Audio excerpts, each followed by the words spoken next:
ನನಗೇನು ನಂಬಿಕೆ ಇಲ್ಲ ಇವ್ರು ಮಾಡ್ತಾರೆ ಅಂತ. ಯಾಕಂದರೆ ಇವ್ರಿಗೆ ಮನಸ್ಸು ಇಲ್ಲ, ಕಣ್ಣು ಇಲ್ಲ, ಬರೀ ಡ್ರಾಮಾ ಮಾಡುವಂಥ ಒಂದು ಸರ್ಕಾರ.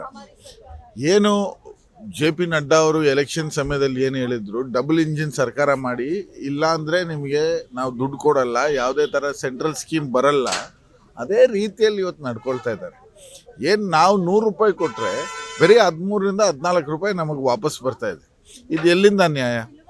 ಆದರೆ ಕರ್ನಾಟಕದ ಜನರ ಧ್ವನಿ, ಕರ್ನಾಟಕದ ಸರ್ಕಾರ, 136 ಜನ ಶಾಸಕರು, MLCs, MP ಎಲ್ಲ ಬಂದು ಇವತ್ತು ಹೋರಾಟ ಮಾಡಿದ್ದಾರೆ.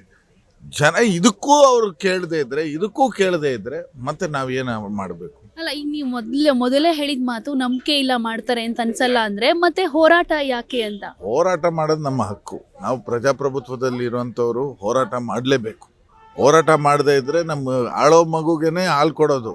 ನಾವು ಅಳ್ತಾ ಇದ್ದೀವಿ, ಆದರೆ ಇವ್ರು ನಮ್ಮನ್ನ ಕೇಳ್ತಾರೆ, ನಂಬ್ತಾರೆ ಅಂತ ಇವ್ರ ಮೇಲೆ ಯಾವುದೇ ಥರ ನಂಬಿಕೆ ಇಲ್ಲ ಅಂತ ಹೇಳಿ. ಈ ಹೋರಾಟ ಇವತ್ತು ಮಾಡಿದಿರಲ್ವಾ, ಇದಾದ್ಮೇಲೆ ಹೇಗೆ? ಯಾಕೆಂದ್ರೆ ಪ್ರತಿಯೊಬ್ಬ ಕನ್ನಡಿಗರು ಈ ವಿಚಾರ ತಲುಪಬೇಕು, ಅವರು ಕೂಡ ಇದಕ್ಕೆ ಸಪೋರ್ಟ್ ಮಾಡಬೇಕು ಅನ್ನೋ ಥರದ್ದಿದೆ.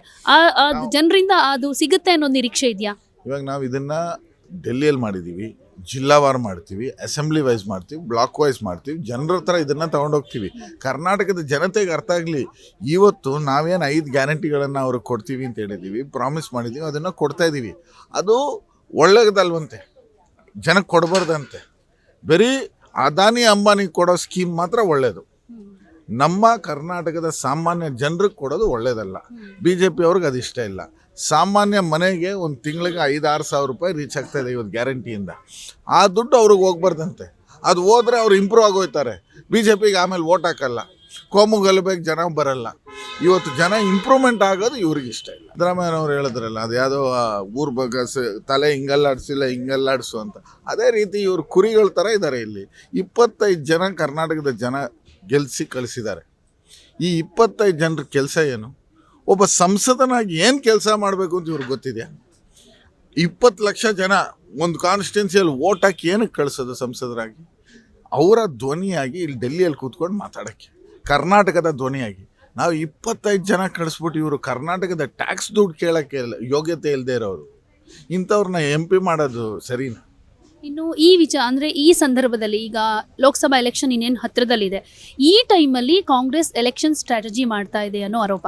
ಇದೆಲ್ಲ ಇದು ಎಲೆಕ್ಷನ್ಗೆ ನಾವೇನೋ ಓಟ್ ಕೇಳ್ತಾ ಇದೀವ? ಅಲ್ಲ, ಓಟ್ ಕೇಳ್ತಾ ಇಲ್ಲ, ಜನರ ಗಮನ ಸೆಳಿತೀರಾ, ಜನರ ಪರವಾಗಿದ್ದೀರಾ ಅನ್ನೋದಾದ್ರೆ ಒಂದ್ ಕಡೆ ಬೇರೆ ಕಡೆಗೆ ಜನರ ಗಮನ ಸೆಳೀತಾ ಇದ್ದಾರೆ. ಬಜೆಟ್ ಇಟ್ಟಿರೋದು ಇವ್ರ ಬಜೆಟ್ ಇಟ್ಟ ಮೇಲೆ ತಾನೆ ನಾವು ಇದಕ್ಕೆ ಮಾತಾಡಕ್ಕಾಗಲ್ಲ. 10 ವರ್ಷದ ಈ ರೀಸೆಂಟ್ 10 ವರ್ಷದ ಬಜೆಟ್ ಇಂದ ಬಂದಿದ್ದು ಯಾವಾಗ?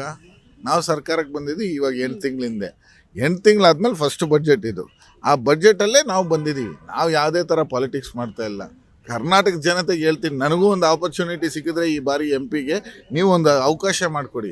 ಒಬ್ಬ ಸಂಸದನಾಗಿ ಏನು ಕೆಲಸ ಮಾಡಬೇಕು ಅಂತ ನಾನು ತೋರಿಸ್ಕೊಡ್ತೀನಿ. ಈ 25 ಜನ ಮಾಡೋದಕ್ಕೆ ಥರ ಅಲ್ಲ.